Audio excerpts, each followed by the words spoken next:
Para continuar con la exposición del grupo, vamos a abordar algunas reflexiones que se han hecho al interior del trabajo, todo relacionado con el racionalismo. Lo primero, entonces, iniciemos desde el racionalismo. La necesidad de creer como una forma de entender los principios de estas teorías del aprendizaje, estas teorías modernas, pues es indiscutible que se requiere la razón para que haya conocimiento. En este sentido, Kant, desde ese dualismo mente-materia,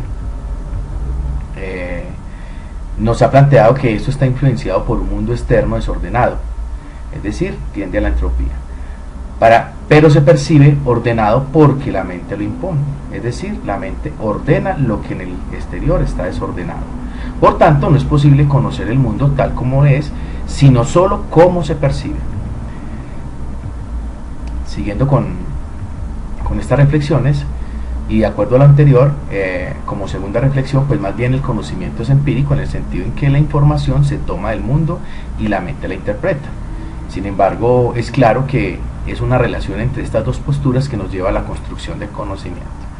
Pero para comprender mejor esta postura, pues es necesario reconocer que las relaciones del sujeto que aprende, es decir, esas relaciones entre lo exterior, que es para nosotros el ambiente, y los procesos internos, es decir, para lo que en este caso sería la mente, no se pueden entender como dos elementos complementarios.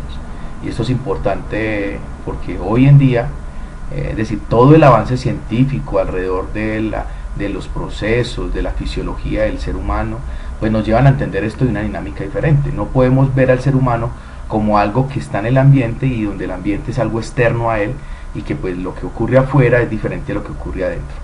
Básicamente esto sucede en el porqué a nivel de la ciencia básica, los adelantos en bioquímica y en ciencias de la salud pues nos llevan a entender que los procesos como en este caso el aprendizaje o cualquier otro proceso biológico son uno solo.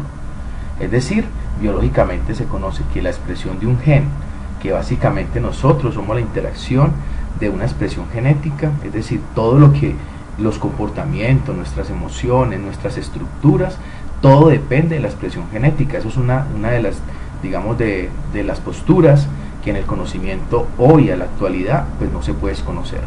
Y esto solo se da, digamos, para el caso de la expresión de un gen, se da a través de una cascada de señalización que ocurre dentro de la célula, la cual es una respuesta a sus factores ambientales, es decir, a lo externo. Quiere decir esto entonces que es impreciso asumir que no se da uno sin el otro, es decir, esto es un solo proceso. El gen solo se expresa si la cascada de señalización está mediada por condiciones externas. Quiere decir que estamos viendo un solo proceso, no podemos hablar de ambiente y mente como dos elementos que son independientes y que se complementan, no, esto es un solo proceso. Y eso es lo que nos dice la ciencia. La genética antes del 2000, digamos que empezó a surgir fuertemente todo el concepto de la epigenética y cómo factores que están en esos genes se ven afectados por todas las condiciones medioambientales, y esto es lo que nos plantea la epigenética como una rama de la genética clásica, bastante documentada, digamos, al tiempo de hoy.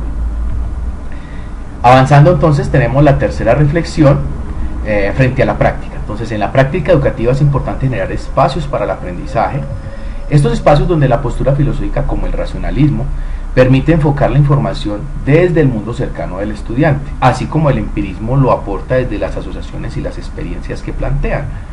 Es decir, esto es un complemento para ser importantes en la construcción de conocimiento. Si nosotros vemos el rol de un docente mediador, por poner el ejemplo, pues podríamos enfocar como en tres elementos. Primero, que lo hace a través de la mayéutica, que aplicamos el método científico como lo plantea Descartes, que podemos hacer una retroalimentación constante del proceso, es decir, llevar al estudiante a que reflexione en lo que está aprendiendo, generar procesos de metacognición, para que finalmente esto permita o genere pues los nuevos aprendizajes, que es lo que se espera en el aula.